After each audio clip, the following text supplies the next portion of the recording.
Tinggilah tinggi, terbanglah tinggi. Akhirnya jatuh ke tanah juga.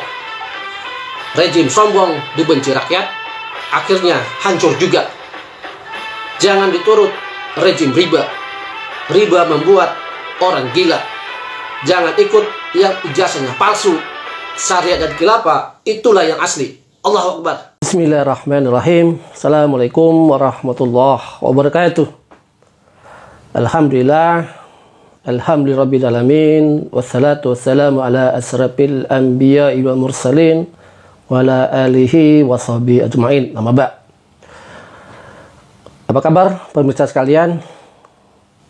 Jumpa lagi dalam program rutin setiap akhir pekan dari Bang Yuspul. Ya, catatan akhir pekan kali ini kita akan mengangkat tema yang cukup krusial, ya, cukup sensitif dan juga cukup kontroversi.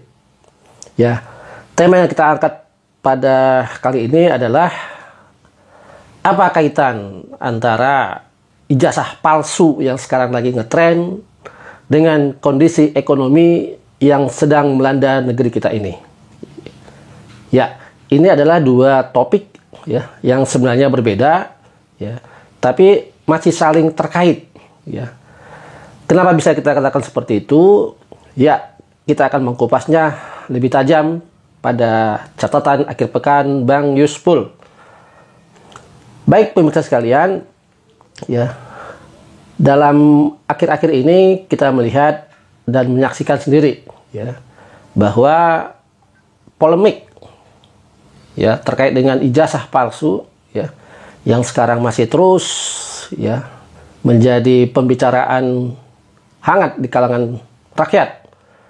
Ya, kita akan mengetahui bahwa hal ini bisa terjadi karena ada sesuatu yang ditutup-tutupi ya. Kenapa demikian? Ya, kalau kasus Sambo ya sering diliput ya, sering di live ya, liputan langsung oleh kanal-kanal TV ya atau media-media mainstream ya, yang sesungguhnya itu merupakan hak rakyat ya untuk bisa menyaksikan liputan-liputan langsung gitu. Tapi untuk kasus yang sebenarnya fenomenal adalah kasus ya dugaan ijazah palsu ya orang nomor satu di negeri ini gitu ya, tidak pernah diliput oleh media-media mainstream tersebut gitu ya.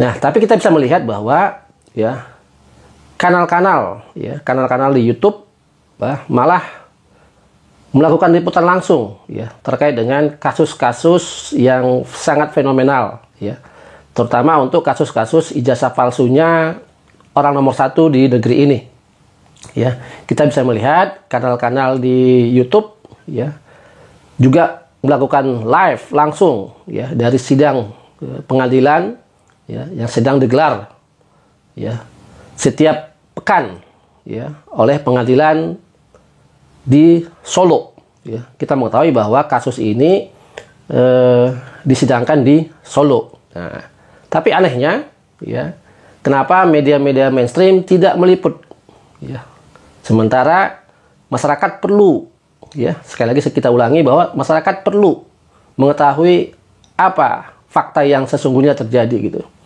Tapi alhamdulillah melalui kanal-kanal YouTube ya yang merupakan kanal-kanal yang independen, mandiri ya, berani melakukan live langsung untuk kasus ini. Nah, kaitannya dengan ekonomi apa ya?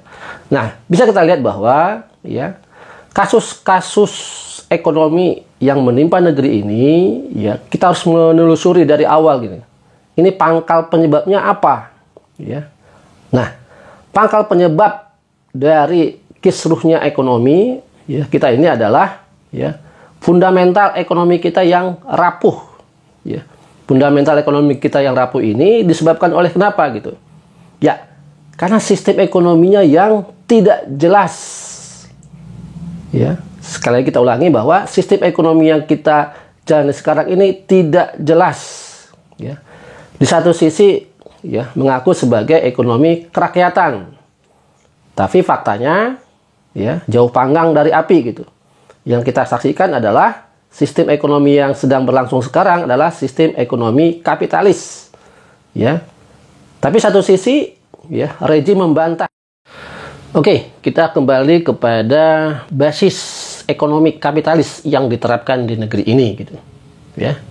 Secara pemikiran, sistem ekonomi kapitalis itu berasal dari pemikiran Barat yang menghalalkan segala cara.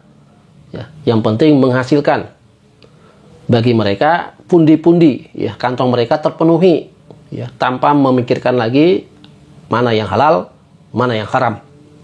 Nah, kita bisa melihat bahwa sistem ekonomi kapitalis, ya, ditopang oleh transaksi-transaksi yang berbasis riba. Ya, sekali lagi kita ulang, ya, transaksi-transaksi yang berbasis riba. Nah, kita tahu, saudara sekalian, ya, penguasa di negeri ini adalah seorang pengusaha, ya, yang notabene pasti berurusan dengan urusan-urusan finansial, ya, yang notabene juga, ya, menggunakan sistem kapitalis. Ya, bukan rahasia lagi kalau seorang pengusaha, ya, dalam mewujudkan usahanya, ya, terutama untuk modal misalnya, ya, penambahan modal misalnya, selalu terkait dengan urusan dengan bank, ya. Nah, bank dalam hal ini, ya, menggunakan skema pinjaman kepada pengusaha-pengusaha yang otomatis itu akan mengandung riba, ya. Bank-bank konvensional, ya, yang berbasis riba inilah, ya, yang menopang pengusaha-pengusaha, ya, pengusaha-pengusaha yang ingin menambah modalnya, gitu. Nah, terkait juga, ya, dengan, ya, orang nomor satu di negeri ini, gitu. Sebagai seorang pengusaha ataupun sekarang bisa kita katakan sebagai mantan pengusaha, ya, dulunya, ya, kita bisa pastikan, ya, akan terkait dengan bank, ya, akan terkait dengan permodalan yang berbasis riba, gitu. Ya. Nah, dari sini kita bisa melihat bahwa, ya, riba ini, ya, sudah merambah ke semua lini, gitu. Ya, transaksi-transaksi yang berbasis riba, ya, itu bisa kita lihat pada transaksi-transaksi jual beli, transaksi-transaksi peminjaman atau hutang misalnya, atau transaksi-transaksi yang terkait dengan kredit, ya, misalnya seperti itu, gitu. Nah, kita bisa melihat saudara sekalian, ya. Nah, dalam konteks negara, ya, bagaimana riba ini bisa, ya, terlibat dalam penerapan sistem ekonomi di negeri ini, gitu. Nah, kita bisa melihat saudara sekalian, ya, riba inilah yang sebenarnya menjadi apa? Penopang roda ekonomi di negeri ini, gitu. Ya. Kita bisa melihat bahwa segala sesuatunya terkait dengan jual beli, terkait dengan pinjaman, terkait dengan kredit misalnya, ya, semua menggunakan mekanisme riba, ya, dalam melakukan transaksinya, gitu. Nah, kita lihat dalam perspektif bernegara, gitu. Ya, dalam pembangunan sekarang ini, ya, skema pinjaman utang, ya, yang dilakukan oleh rejim itu jelas-jelas menggunakan skema riba, ya, pinjaman dari Bank Dunia misalnya, pinjaman dari IMF atau pinjaman dalam negeri, semua berbasis riba. Oke, baik. Nah, terkait dengan riba tadi, saudara sekalian, ya, kenapa, ya, transaksi-transaksi di negeri ini, ya, kita melihat faktanya selalu didominasi oleh transaksi-transaksi yang berbasis ribawi, ya. Nah, ternyata Rasulullah SAW jauh sebelumnya sudah memberikan gambaran, ya, dalam sebuah hadis yang diriwayatkan oleh Abu Daud dan Ibnu Majah, ya. Rasulullah bersabda, yang artinya, sungguh akan datang kepada manusia itu suatu masa, ya, tidak tersisa seorang pun dari mereka kecuali memakan. Dan barang siapa yang tidak memakannya, pasti terkena debunya. Ya, jadi jelas sekali, ya, hadis ini mengatakan seperti itu, gitu. Nah, kita kaitkan dengan tema yang kita angkat pada catatan akhir pekan Bang Yuspul kali ini, gitu. Ya, apa kaitannya, gitu, antara ijazah palsu yang diduga palsu itu, yang sekarang dibuktikan di pengadilan, ya. Nah, kita lihat bahwa orang-orang pemakan riba, ya, tentu secara kasat mata tidak akan kelihatan, ya, ya, tapi kita bisa melihat dari tindak tanduknya gitu. Apalagi dia pemegang kekuasaan tertinggi di negeri ini gitu, ya. Kita tidak menuduh dia memakan riba, ya. Tapi kita mensinyalir, ya. Dulu waktu jadi pengusaha gitu, apakah dia bebas dari transaksi riba tersebut gitu? Kan tidak ada jaminan gitu. Ya. Karena sabda Rasulullah seperti yang tadi kita bacakan tadi jelas mengatakan gitu. Ya. Sungguh akan datang suatu masa, ya mungkin masa yang sekarang ini yang kita sedang hidup sekarang ini gitu. Ya. Tidak seorang pun ya tersisa kecuali memakan riba. Ya. Walaupun ada yang berusaha tidak mau memakan riba, tapi yang pasti ya debu ribanya dia akan terkena gitu. Ya. Kenapa seperti itu? Ya karena sistemnya sekarang sistem berbasis riba. Siapapun orang akan terkena riba gitu. Walaupun dengan sekuat tenaga ya untuk menghindar dari riba tersebut gitu. Nah, kita mensinyalir ya efek dari riba itulah ya yang memungkinkan dan diduga kuat ya membuat sikap orang nomor satu negeri ini terkait dengan ijazah palsunya itu seperti itu gitu. Ya, tidak jelas gitu.